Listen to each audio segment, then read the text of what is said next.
Welcome back to another reading and correcting with me, Kindar, the Tiger Writes, and Ty, the Tiger Supervisor. These are where I read a chapter from one of my stories and correct it as I go. If you want to listen to these live, it's every Tuesday morning, 8 a.m. Eastern Time on Twitch. And if you're looking to support me, that is on my Patreon. Today we are doing chapter 11 of Breaking Step. Tibs found Cross in the Drunken Worm. She sat laughing with guards at a table in the center of the tavern. More guards sat throughout the tables. Why do you not like that? Nah. The worm was a favorite drinking place for them. On noticing Tibs approaching the table, the guards left it for others. Those who walked by him mouthed a sorry. "You've become quite the fun killer," she said, grinning. She motioned to the tankards on the table. "Feel free to sample what one of them left behind in their hurry to escape you." They didn't have to leave. He sipped from the one where he sat. As with the reputable taverns in Craggle Rock, the ale was fine. She smirked. When your boss doesn't like someone, it's not a good idea to be seen sitting at the same table. He nodded and placed the paper before her. "Have you seen a puzzle like this?" He'd drawn the tiles of the dragon crest with the pegs and indicated how they moved. She glanced at it, sipping her drink, then put it down, frowning. "The pieces are square?" He nodded. "And they pivot around the dot in the corner?" she asked in disbelief. "There's essence involved." "They'd have to be." She studied the drawings. "Squares can't spin like that among other squares. The corners get in the way. If it's magic, it's not the kind of puzzle I play with." "As far as I can tell, essence isn't how the puzzle is solved. It's just there to let the pieces move." "And how sure of that are you?" She sipped her drink, eyes still on the drawing. "Uh, another puzzle, another, another puzzle does something like this. It's tiles too, but I need to slide an entire row or columns. Edges have void essence woven so the tile that crosses it moves to the other side of the puzzle on that same row or column." She studied him. "How do you know it's a void? I thought adventurers can only sense their essence." "We can sense others with enough training, but I can't tell it's void. Void essence is just the only one I know that can do that. That's the element. That's the element the attendants at the transportation platforms have. What essence the dungeon is using here doesn't matter. It's just about letting the pieces move in the way the puzzle needs." "And that's why you think it's the same thing here?" Tips nodded. She tapped at the four square he drew. "Each 2x2 grid moves around this pivot." She tapped a cruder drawing of the 9x9 puzzles. "Here you have the pivot pegs at the corner of each tile. Can you turn more than one grid at the same time?" "When one grid isn't aligned, the others can't move." "Can you move a larger grid?" "Only 2x2. "And you're certain magic isn't the solution?" "The dungeon is consistent in how he tests us. Puzzles that need essence to solve are made of essence. Fights are about testing us physically. When there are traps at the same time, it's about noticing them and avoiding stepping on them while fighting. The traps I need to disarm have their triggers in the same form as what the solution needs. Locks come in different forms, but follow that same rule." Those same rules. Tips turned the paper over and used his charcoal stick to draw a rough square with tiles and a missing one. "The rooms we need to win to unlock the final one have puzzles as locks. The lion room is just a tile sliding. Tile. Is just tile. Is just tile sliding, where I have to use the missing one to move them and make the crest's image. The boar room has those sliding lines with the essence at the edge, and I have to also remake the crest. So the dragon room will be like that, but I need to turn the tiles around the pegs to make it." "What do you do in the rooms?" she asked distractedly while studying the drawings. The lion room is a game of conquest. Kingkiller? He offered at her frown, then continued.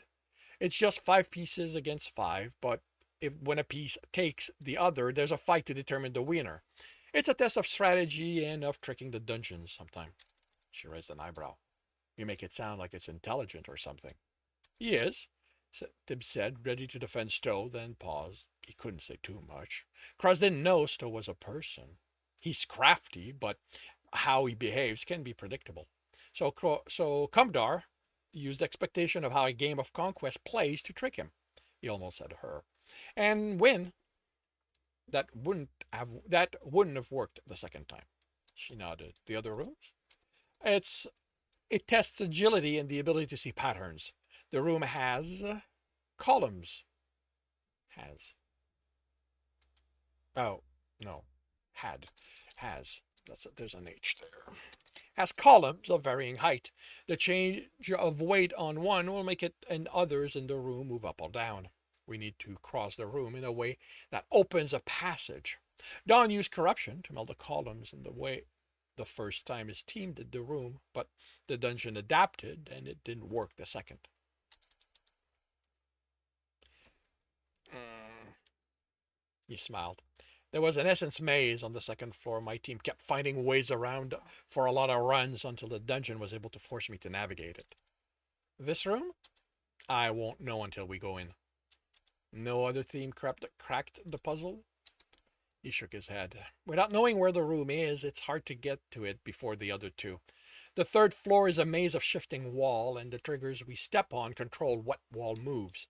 But we can't see all the movement. No one mentioned the Dragon Crest before, and we were the first team to go in now. And you are certain magic isn't how this is solved. Essence is only used to move so the pieces can move, he stated. What's the mechanism like?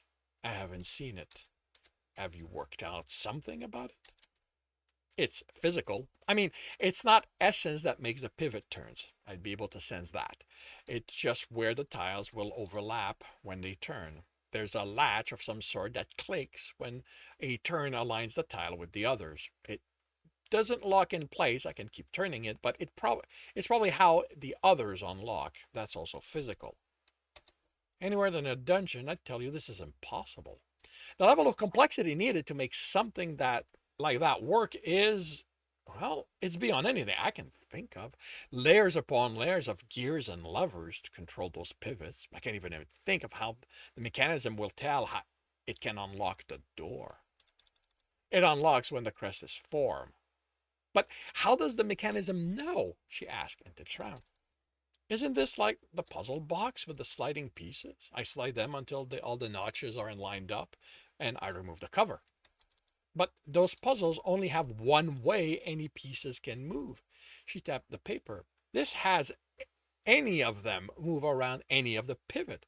Are you certain magic isn't how this works?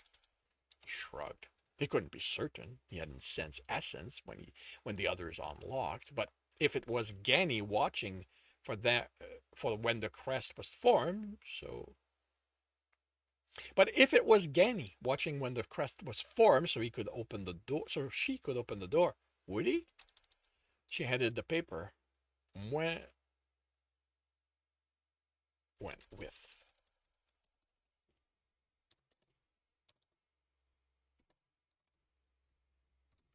With what you're giving me, all I can tell you is that you're going to have to break it the hard way. Okay. Yeah. Yeah, you're going to have to crack it the hard way. Break makes it seem like he's going to have to go at it with a hammer or something. Crack it. Tips put the paper away. He wasn't surprised by their answer.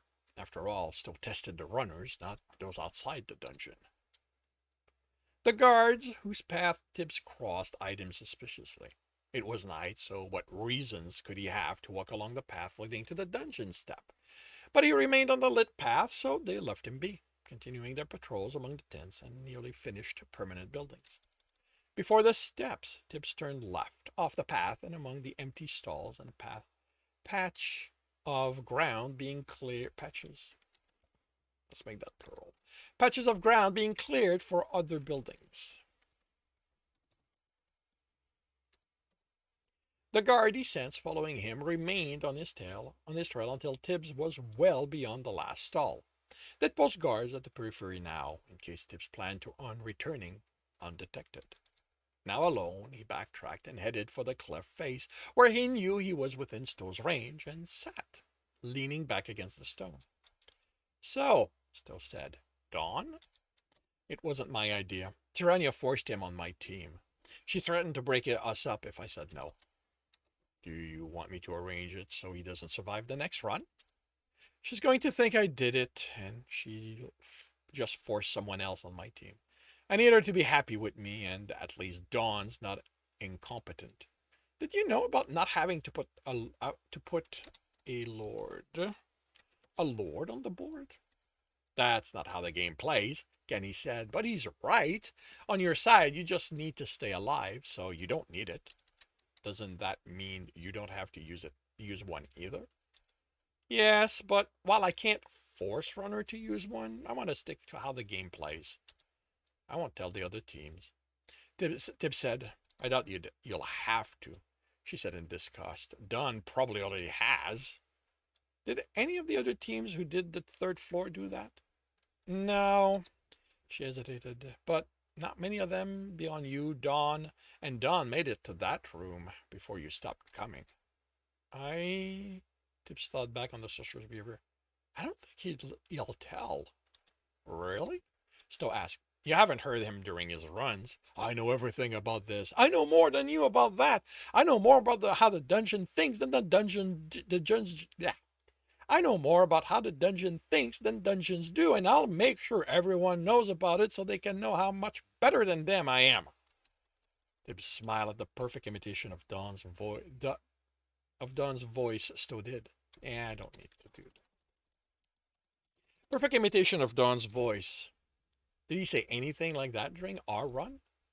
There was that moment after winning the game, he was bossing you around, and he did go on about how I think. But other than after the game, did he lord what he knows over us? Still took his time replying. No, he was surprisingly subdued. Tibbs nodded. He's been like that out here too. Why? Tibbs shrugged. Sebastian's attack hurt everyone. He got his entire team killed in an ambush. He wanted to die there. Now he wants us to teach him how to be better. Other than Jackal letting him decide how you'd move in the game, I didn't see a lot of teaching happening. How do you teach someone to be better? Tibbs exclaimed, the ice cracking under the annoyance. You are or you aren't. Don only wants this because he's down. Once he's over that, he'll be back to doing whatever he wants to make himself look better, and he's going to be impossible to deal with. I can take care of that, Stowe offered. Tibbs undid the cracks and the temptation waned.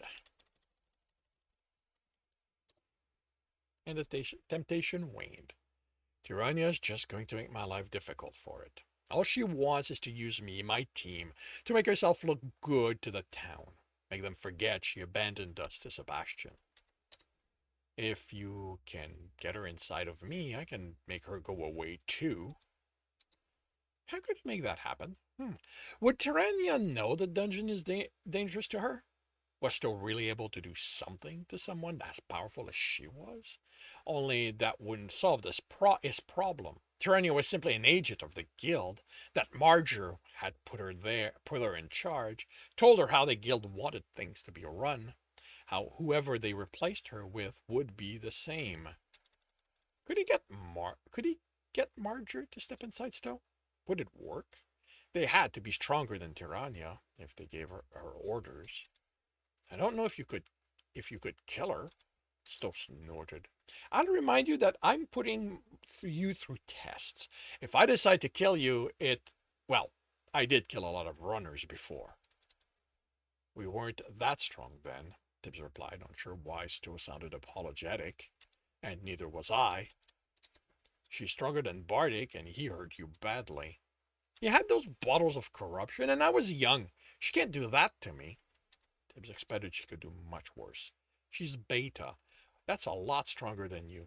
They consider you Rho. That's because they don't know anything about me, Stowe replied dismissively. No, Stowe, Genny said. The guild has studied a lot of dungeons. For everything they have wrong, they have a good sense of the kind of power you have within each floor. If they didn't, they wouldn't know who to send in, so you didn't just wipe them out or have them outright destroy one of us. Come on, Ganny. But there's only 5 stages above Lambda. That'll be like I'm dealing with 5 or 6 Jackal. Sure, it's going to be a fight, but I'm going to win. Tibs chuckled. I'm going to pretend I didn't hear that, Stowe said. You have it wrong, Stowe, Genny said. How many Omega runners does it take to match one Upsilon? I don't know, Stowe replied dismissively, but that's because Upsilons have an element. They get a lot tougher once that happens. Then how many Upsilon to match one Rho? I don't know. Yes, you do. Compare the second to the third floor. What's different in those fights? That's not the same, Ganny. They know a lot more by the time they make it to the third floor. It's why they have such an easy time through the second floor on their last run, and why they fight better on the third and have an easier time with the puzzles. That's not the same as being more powerful than I am. Don't you think that someone who makes it to beta has learned even more? Kenny said, as Tibs thought back to Alistair's lesson of precision over brute force. Becoming precise was all about learning ever more things about how to use the essence he had. And don't forget how easily Bardic killed the creatures on the first floor, even when he didn't use those bottles. He was Epsilon. Tibs said, he was Epsilon, Tibs said, unsure if Stowe knew, and he used to be stronger, but the guild made him weaker as part of his punishment. And you made him weaker still, Stowe said. Had he?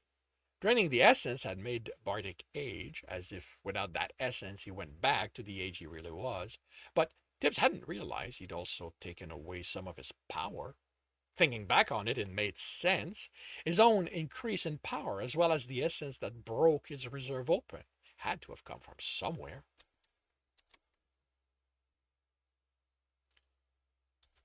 Maybe you're right, and a runner at beta is too strong for me to kill, but there's still what I did to the room I can use on her. You don't even know what happened to it, Kenny said. But I know what I did to make it happen. If I put her in a room and do that again, she'll be gone and Tibs would be fine. Not her. Tibs said Marger is just going to replace her. Who's Marger? Stowe asked. Tyrannia's boss. I need to use Tyrannia to get them there. I need to use Tyrannia to get them here. Why? Stowe asked. Because I'm going to bring the guild down by killing them. Wow. Because I'm going to bring the guild down by killing them. Or what?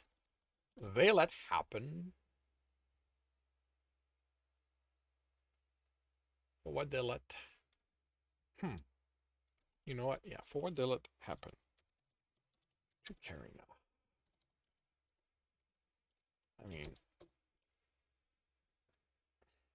because I'm going to bring the guild down by killing them for what they let happen to Karina. And that concludes Chapter 11 of Breaking Step. If you are enjoying this, please leave a like. If you want to know when the next chapter is going to be up, subscribe and hit the bell. If you want to read the story, it is available for free on Royal Road. If you want to support me and read ahead of Royal Road, should be about 20 chapters ahead, that is on my Patreon. And if you want to listen to these live, it's every Tuesday morning, 8 a.m. Eastern Time on Twitch. Links are in the notes, and with that, I shall wish you a good day.